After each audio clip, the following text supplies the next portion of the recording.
All right, welcome to one of those special edition inappropriate Earls where it's just Big Daddy. Sometimes life gets in the way. Ideally, this would have been done last week, but I had some family obligations. That's right, I am human, and this had to be delayed a week, but I still want to talk about it, and it's obviously the biggest news in the world of sports, at least in MMA, the stunning upset of Rowdy Ronda Rousey last weekend in Australia against Holm. And it really has set the MMA world on fire because Rousey was on this, and I know I got a lot of wrestling fans in the house, on a Bill Goldberg WCW type winning streak. And I don't think anyone saw her as being defeatable. Certainly not like Holly Holm did.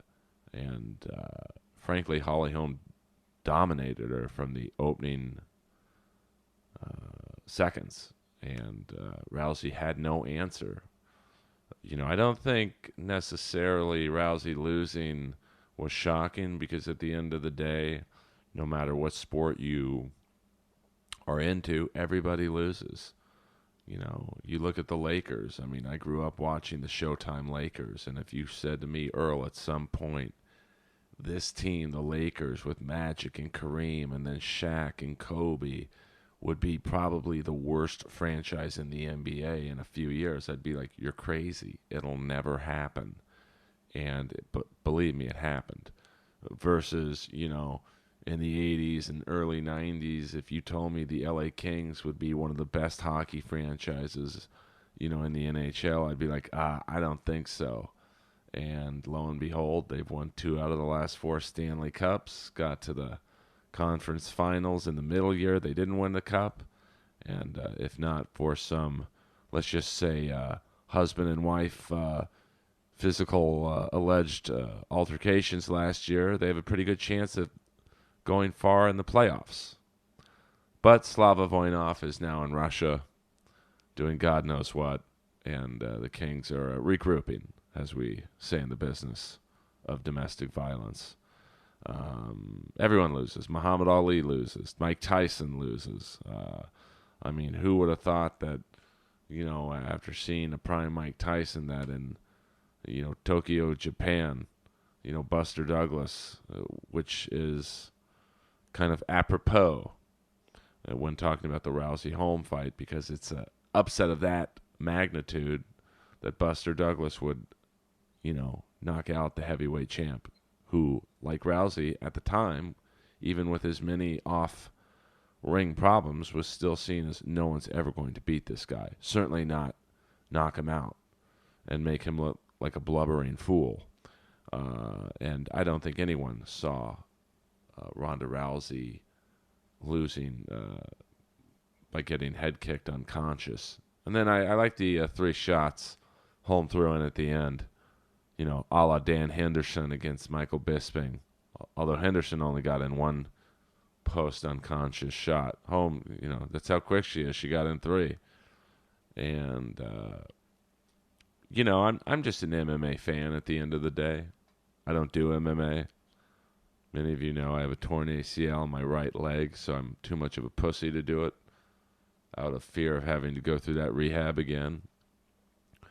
But even I, a novice in terms of knowledge, MMA person, even I, like halfway through the first round, was like, wow, Rousey has no answer for the boxing.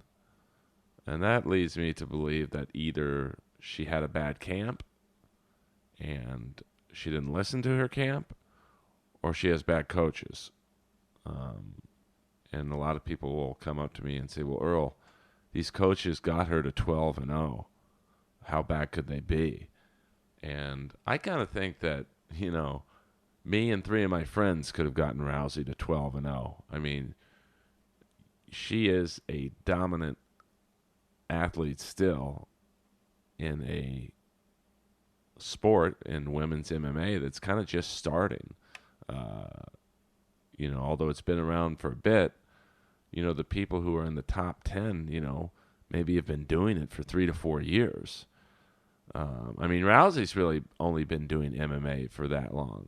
She's certainly been doing competitive combat with judo for, 15, 16 years. But, competitive judo ain't mixed martial arts. It's one aspect of it. And, I think that, Holly Holm was definitely the best fighter, most well-rounded fighter, certainly, that Rousey's fought.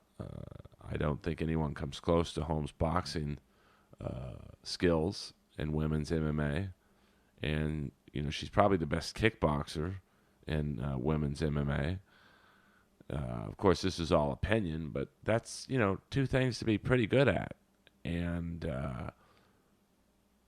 so I don't know what Rousey's training camp was like. I have a feeling it was kind of like the advice she got after the first round, where her coach Edmund, and I can't say his last name, Edmund T, we'll call him, Taravan, I think, something like that, was like, hey, good round, champ. Now, I know part of your gig as a boxing coach, MMA coach, when your fighter just got her ass kicked, is to kind of encourage them. I get that, but I think it's also to say, hey, champ, you got to close the distance. You got to get inside. You got to do this. You got to do that. Not completely bullshit them into thinking they're on the right path to victory. And clearly in the second round, things got worse, if you could believe that. And, I'll be honest with you. I thought Rousey was going to win. I knew of Holm's boxing skills and kickboxing skills. She's probably the best female boxer on the planet and best female kickboxer on the planet. But I didn't know she had the power to knock out Rousey. And, boy, she does. Because you could tell that first overhand left, kind of a looping left, reminds me to a degree of the looping rights that Fedor threw, but with much more accuracy and control. And when it hit Rousey, she just had that look on her face like, uh-oh, I didn't see that in training camp. It kind of reminded me of that time, who was it? I think Shane Carwin and Frank Mir were fighting. And, Frank Mir is a super strong guy. He's one of the greatest heavyweights ever. But there was a moment where Carwin just bulldozed him to the cage. And you literally see Mir look up to wherever he was looking up, the roof of the arena, and you could tell that his thought process was, wow, this guy's a lot stronger than what I thought he was. And then, Carwin kicked his ass. But, Rousey just seemed like, I'm assuming she trained for the boxing of Holm, but no answer at all for the footwork. Versus, you could tell that Holm either had a great training camp or she, just listens to her coaches. Because when there was that moment in time, 2 moments in time stood out to me that I don't think a lot of people are talking about. One was when Rousey had Holm against the cage. And you thought to yourself, at least I did, oh, wow, she's setting it up for the judo toss and breaky the army. And, Holm just kind of did some neat footwork, straightened up a little bit so she had leverage on Rousey and got out of it fairly easily. And then there was a time where Rousey was on her back, kind of rolled up a little bit, maybe 3/4 rolled up, and you could tell once again, all right, here we go. This is where the armbar comes in. No matter what Holmes does, this is over. It's over, Johnny. And Holm once again did a couple, very small techniques to the naked eye. Didn't straighten up completely. Kind of like Fedor did against Verdum, and that was like the worst thing you could do when you're getting an armbar or an attempted armbar submission on you. and she just kind of moved her body a little bit one way and then wiggled out of it and then landed a nice punch when they got up. So that's great technical skill, and it's great coaching. And, I haven't always been a fan of Greg Jackson's coaching because to me, he kind of has his boxer or fighters fight safe, which is another argument. It's like, do these guys and girls now exist to fight safe or fight for my enjoyment? Like, that first Mark Hunt, Bigfoot Silva fight, which was like, a human, rock'em sock'em robot match. At the end of that fight, you literally could not see either guy's face. They were bleeding so much. But, this strategy, him and the boxing coach of Holm, Mike Winklejohn, they just had a perfect strategy. I think they know, and anyone knows, even a novice MMA strategist like me, knows that Rousey's just going to come at you. Just walk you down in a straight line, try and get close enough to get you in a clinch, put the judo toss on you, and break your arm. She kind of fights like Dan Henderson, definitely not one-dimensional. That's not the right word I'm thinking of, but it's, hey, Dan Henderson's thought process is, I'm going to come at you, I'm going to hit you with the right hand, and you're done. And I think Rousey is pretty much, hey, I'm going to come straight at you, and I'm going to get you against the cage, I'm going to clench you, I'm going to judo toss you, I'm going to break your arm if you don't tap. And you could just tell that Holm and her camp had that strategy of keep your distance, throw those, they're almost like three-quarter jab, full punch shots, back Rousey up, back her up enough where you could kick her. And I just don't think Rousey had an answer.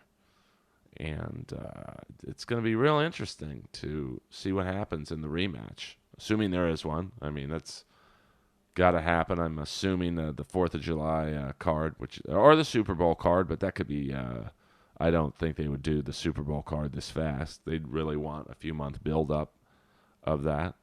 But I'm assuming it's the big 4th of July weekend card, which I think is, I want to say it might be UFC 200. But they have so many UFC now events and they call them different things now. Like if they just stuck with UFC 1, UFC 2, we're probably realistically at UFC 300. But now they have the Fight Pass cards, UFC on FX, UFC on Fox. So I think it'll be UFC 200 4th of July weekend.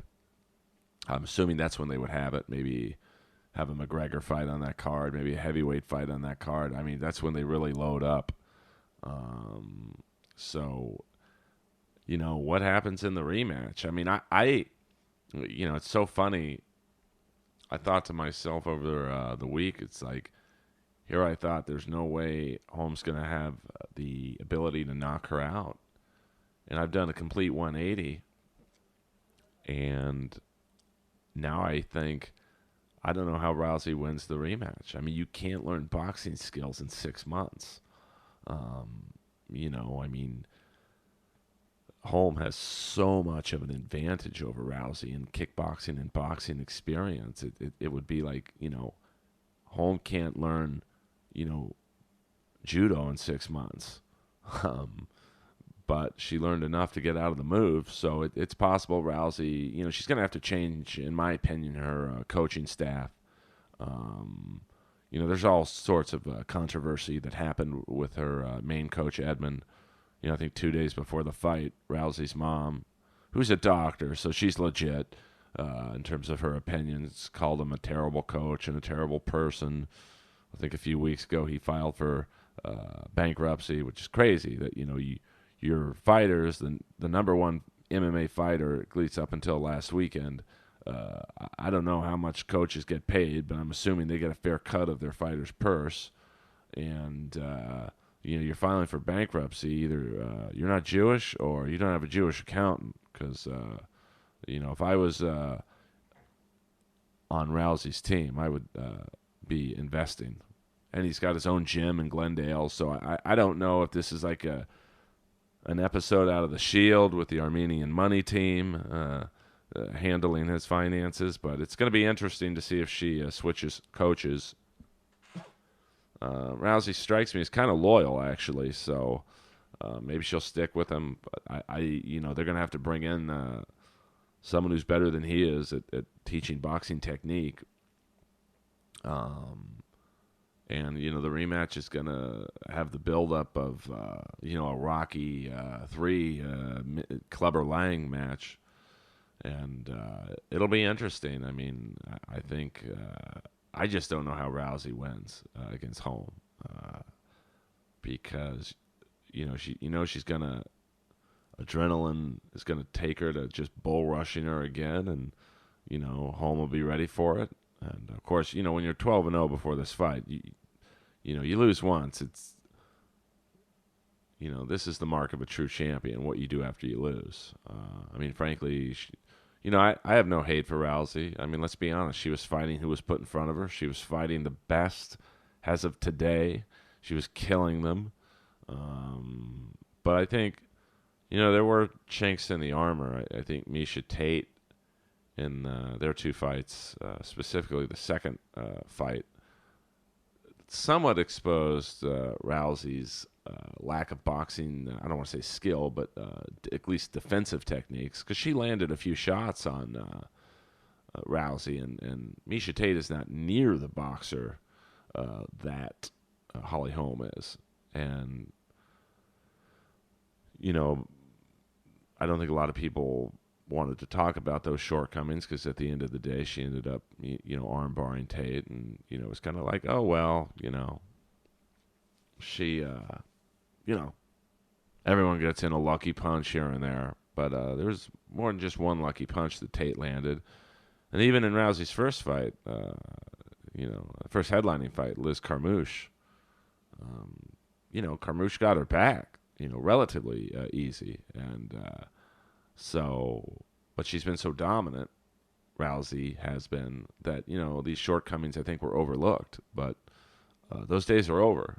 And, Greg Jackson is not, and Holly Holm certainly is not going to rest on their laurels. So it's going to be a real tough road for Rousey to come back and get her belt back. And it also, outside of the cage, it'll be interesting to see, how her endorsements are. I mean, this is a what have you done for me lately business, Hollywood. So, before that fight last weekend, she was, the undefeated, unstoppable force. But, I don't think the loss necessarily hurts her with Hollywood, but it's how she lost that may hurt some of her future film and TV opportunities. Because when you're billed as the unstoppable, undefeatable, unbreakable force, and then you get knocked out unconscious, and of course we've all seen the 50,000 memes of, Rousey's lip split in two and the head kick, being delivered, and her jaw looks like it's in New York and the rest of her face is in California. That's going to hurt with the advertisers. But, listen, Rousey's an amazing fighter, so she'll bounce back strong. It'll be a great rematch. And, this potentially, if Rousey were to beat Holm, and I don't know if she can right now, it'd be the first, in my opinion, superstar trilogy in MMA, which is pretty amazing that MMA is first superstar trilogy would be with women. Because, Dana White a couple of years ago said it's famous, there'll never be women fighting in the UFC. And now, at least right now, it seems they're carrying the banner pretty nicely, because you've got in the strawweight category JJ, the Polish Prince, who won her 5-round fight. Kind of lackluster. Joanna Jędrzejczyk. I think I got that right. And you could tell they're kind of marketing her as, all right, well, if Rousey starts to lose or leaves, this is going to be our next super promotional girl. But, although she won last weekend, it wasn't in spectacular fashion. So she might kind of be hard to make the face of the promotion, depending on what happens to Rousey. And some good fights coming up, though. Many of you know my love of the heavyweights, and we got one in December coming up. Alistair Overeem against Junior Dos Santos, which I think is on the Fox card. So that'll be interesting. And then I don't know when Verdum is fighting again. And a quick shout out to Mark Hunt, the Samoan. God, that dude is a maniac. He knocked out Bigfoot Silva pretty fast last week, it's funny. That tells you a lot about me. I really thought, here all the hype, all the buzz is around Rousey Holm, and I was more excited at the time anyway to see the rematch of Bigfoot Silva, who has a head so big that if he was riding shotgun with Kennedy that day, he'd still be alive. And Lee Harvey Oswald could have hit him from the Eiffel Tower. I mean, goddamn, he's got a melon head. And Mark Hunt is. I think I tweeted at Mark Hunt, just aim for the head, man. I mean, if you can't hit that thing with your hands, just quit. And he hit him a little bit behind the ear, and then he landed one huge right hand to Bigfoot's face, which you could probably put ads on. It's so big. I mean, Jesus Christ, he's got a big head. So Hunt is back in the title picture. Kind of a weird time in the heavyweight division for the UFC. I mean, I think Verdum wanted to take a couple months off. Velasquez is healing up from various injuries. Dos Santos is, I think the UFC is probably rooting for Verdum to beat Velasquez again, because I don't think anyone wants to see a Velasquez Dos Santos 4. Or they're rooting for Overeem to beat Dos Santos, because they've always wanted Overeem to be in there just because of his look, although he's not quite as big as he used to be. Wink, wink. WADA drug test. Thank you very much. A lot of guys aren't. I mean, if you saw Dan Henderson and Vitor Belfort fight a couple weeks ago in Brazil, both guys, especially Belfort, he went from this muscle-bound freak to looking like a deflated tire. But he did head kick my boy Dan Hendo. I don't want to see Henderson fight anymore, man. He's got the pacing of the Titanic after it hit the iceberg. And I don't want to see him. His history and legacy in the world of MMA, I think he's the greatest American mixed martial artist, is safe. He doesn't need to fight anymore, but he's such a fucking tough guy, he will. And we got a good fight coming up, Weidman and Rockhold, which is I'm kind of rooting for Rockhold because I want to see him fight Belfort. Because if you remember when he fought Belfort the first time, Belfort was, let's just say, chemically enhanced, and he took a leg kick from Belfort to the head and was knocked out. But I think Rockhold's really wanting a rematch. Let's just say I think he'd be pleasantly surprised. Or pleasantly pleased, not surprised, to get in the cage with Belfort again now that the playing field is level. So some good cards coming up, and just thought I'd throw this podcast together just to get a little, a baby one out there for you guys. You guys have been great to me. Love the support so far. Don't forget, tweet at Gene Simmons to come on Inappropriate Earl. And, Tuesday I'm doing a very, very special episode of Inappropriate Earl. Mark Maron got President Obama. I got this guy coming on. And it's someone that I never thought I would have on my couch. It's someone that I never thought I'd be in the room again with.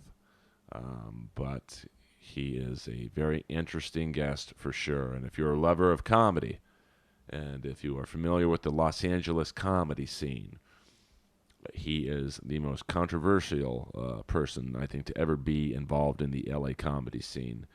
He'll be on Inappropriate Earl Tuesday, 4 o'clock. It will be released Wednesday in the morning. And some special things coming up for Inappropriate Earl. And I'm glad that you guys are part of it, and I really thank you for the support. And if you could share this on Facebook and Twitter, it helps the numbers. And, bigger numbers helps get bigger guests, and you know the drill. So this has been a very short UFC Rousey Holm wrap-up. And you can find it on SoundCloud and iTunes. Please leave a review on iTunes if you could. It helps with the numbers once again.